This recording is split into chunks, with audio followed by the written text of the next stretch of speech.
let's backtrack for a second. And let's talk about the hurricane itself and how it's continuing to upend people's lives, including in North Carolina, Florida, Georgia, all of that, right? Let me give y'all an update of what's happening. Good evening and welcome. These are desperate hours in the storm zone tonight. Now 4 days after making landfall in Florida, the aftermath of Hurricane Helene still inflicting maximum pain on communities in North Carolina and Tennessee. Many still cut off from power, running water, and communications. The death toll still rising. By an NBC News count, 121 people are now confirmed dead, as a grim search is carried out for the many still unaccounted for. Much of the destruction set. We will be probably live streaming the vice president debate tonight on After Hours. So make sure y'all tuned in on After Hours. It'll probably be me, Carrie, Slimmy, and my dog Quentin. So we probably gonna live stream the debate tonight. We gonna have it. That's the one that I've been looking forward to. So I got you. Centered on the city of Asheville. A Charlotte councilman volunteering in the Lake Lure Chimney Rock area, posting these horrific images, what he could only describe as a post-apocalyptic landscape. So much left unrecognizable after the region was pummeled by floods, washing homes and neighborhoods away. Families short of so many things and beginning to grow short on patience, too. George Solis is in North Carolina for us tonight. George, how is the recovery going? Lester, recovery efforts are ongoing, certainly not making things any easier. The rain, officials telling us they have received thousands of calls, but they've prioritized 150, trying to get to those people that are elderly and medically dependent. Tonight, Hurricane Helene has moved on, but left in its wake a trail of death and destruction. Officials in North Carolina say they were blinded by Helene's sheer intensity. Homes swept away. North Carolina say they were blinded by Helene's sheer intensity. Homes. Hey, didn't we just do a whole thing about moving to North Carolina? Was that North Carolina? We just did a whole video about the possibility of moving to North Carolina and the fact that it's becoming a tech hub and all of that stuff. What parts of North Carolina is this devastated? That's a whole house that's just, the whole road is destroyed. Jesus Christ. Swept away, restaurants and shops torn to pieces, communities cut off from clean water and electricity, leaving residents nowhere to go. Shelters are at capacity. Those shelters only provide overnight lodging, food, and water. FEMA is not at these locations. This is basic necessities only. Asheville, among the hardest hit, tonight remains largely cut off from relief, frustrating residents. Nobody's going to help us. I mean, I don't know what we're going to do. Do you have any faith in the federal response here? No. Ricky and Devonna Brown's auto shop has been in this location for 30 years. It's just devastating. I mean, it's just hard to see it. I mean, it's just hard to come and look at. You know what I mean? This is your whole life right here. And it's this old building to somebody. But to us, this is our life. Drop-off of communication has left relatives of missing locals pleading with officials for information on their loved ones. What do you say to the residents who feel that the local and federal response wasn't fast enough following this storm? So first, people are working around the clock. What we want to tell people is that more help is on the way and help is continuing. In North Carolina, every single county has been impacted. The western part of the state by catastrophic flooding, the eastern half by heavy rains and tornadoes. Do you have the manpower right now to handle this response? So this is a multi-federal agency response, which is why we're bringing in people from across the federal government. FEMA says they'll deploy 1,200 first responders to the state to support relief efforts. Relief that can't come soon enough for towns like Boone, 2 hours north of Asheville, where mudslides rip through neighborhoods. 100 miles south, the river in Henderson County reached 30 feet. Oh my God. 30 feet? Did he say 30? 30 feet? Time to move inland. Time to move inland. I know a lot of people are saying, oh man, you know, North Carolina, y'all want to move to warmer. Nope. You know, that's the one thing that we don't have to worry about here in Michigan. It's the one thing that we don't have to worry about. We just don't have to worry about this type of stuff. In my entire 42 years on the face of this earth, The only thing that I've had to deal with was when Clinton was in office and we had like a snowmageddon to where we had to basically, everything was covered. The city, I think I was living in, I was living in Detroit at the time, like in the inner city, in the neighborhoods, and it took a while. Now, I will say that during that time, I made thousands of dollars. I think I was like in high school or middle school or something like that. I made so much money. That's the only thing that I could ever remember really happening in Michigan was it was like a snowmageddon. And then we had like that power outage where like the whole East Coast had went out or something like that, but that had nothing to do with anything. But I made like thousands of dollars during that snow thing because I was over there charging neighbors and I was walking around the neighborhoods and we were shoveling people out and people was paying us a lot of money. So it's too cold in Michigan. Well, you ain't got no house in North Carolina. You sitting under 30 feet of rain. 30 feet. 30 feet. Pick your poison. You can go with forest fires on the West Coast, along with earthquakes. You can go with hurricanes and flooding and tornadoes in the South. You can go with the cold in the Midwest. Pick your poison. It's up to you. You're never gonna get everything in one package. You gotta pick your poison. Which one you got? You don't want no home, or you want some snow in the wintertime. It's up to you.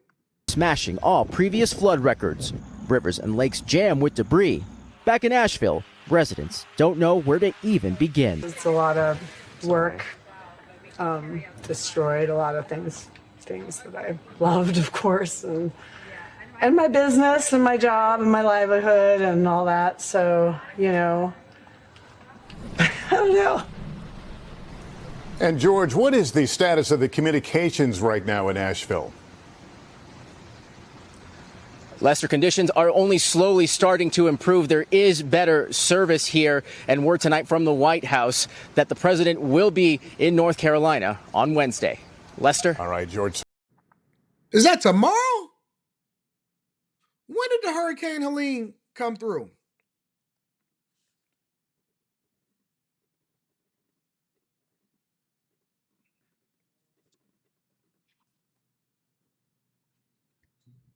Hurricane Helene hit almost a week ago.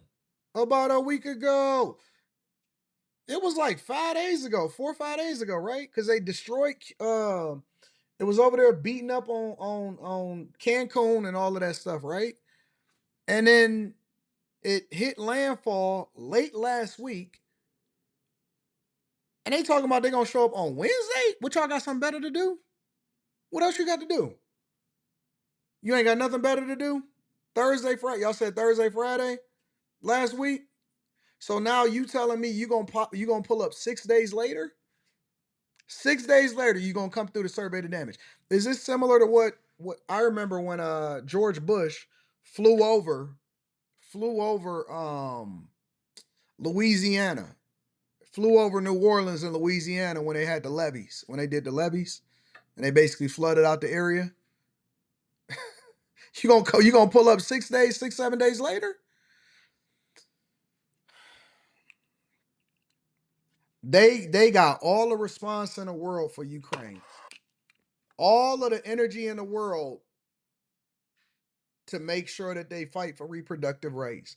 All the energy in the world to take care of people that ain't got nothing to do and migrants and all of this stuff. Ain't got no energy, no response, slow responses. People out there starving, dying. I seen videos on TikTok of alligators and junk like that swimming ashore and stuff.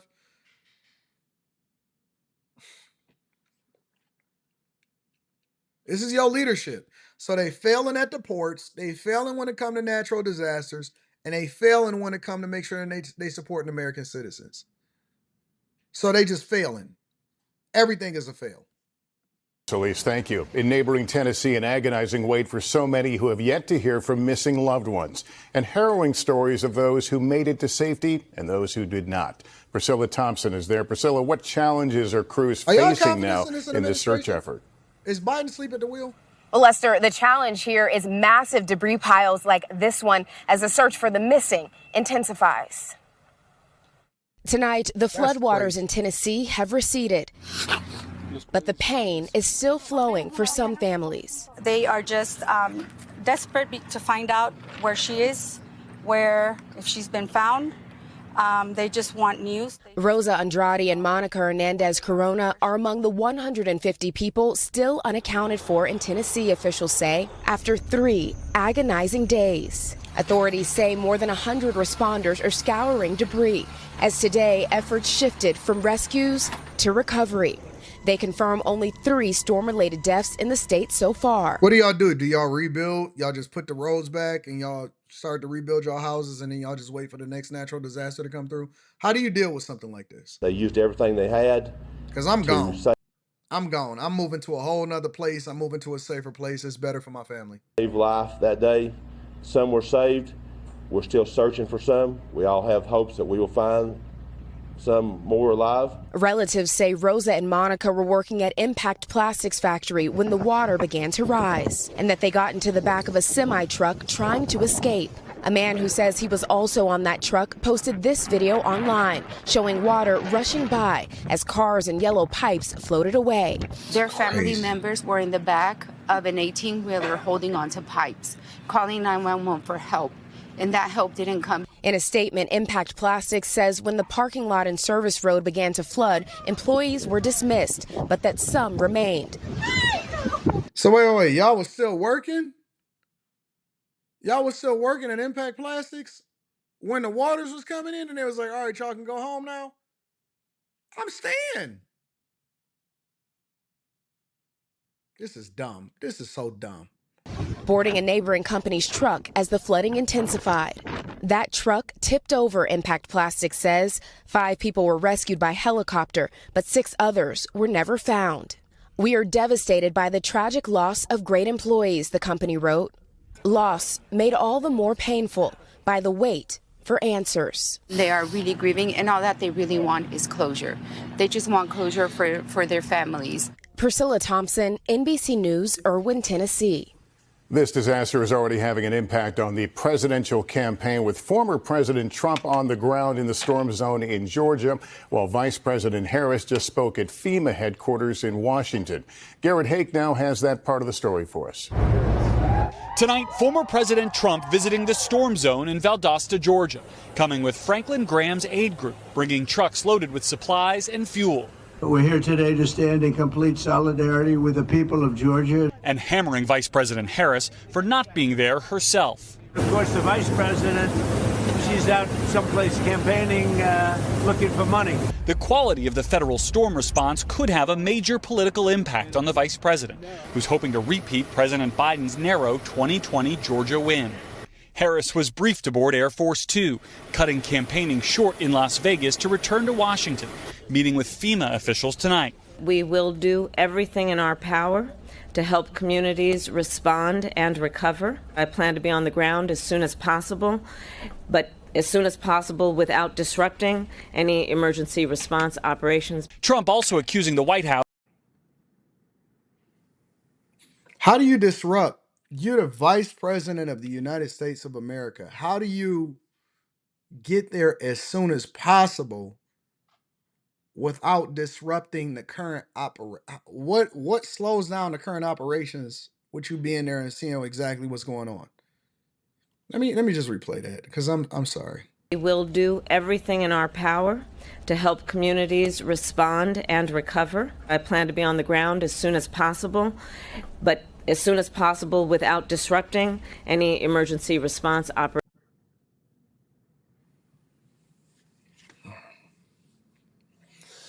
Is this like, are we in a simulation? Somebody said it in the chat. They said this is like an SNL skit.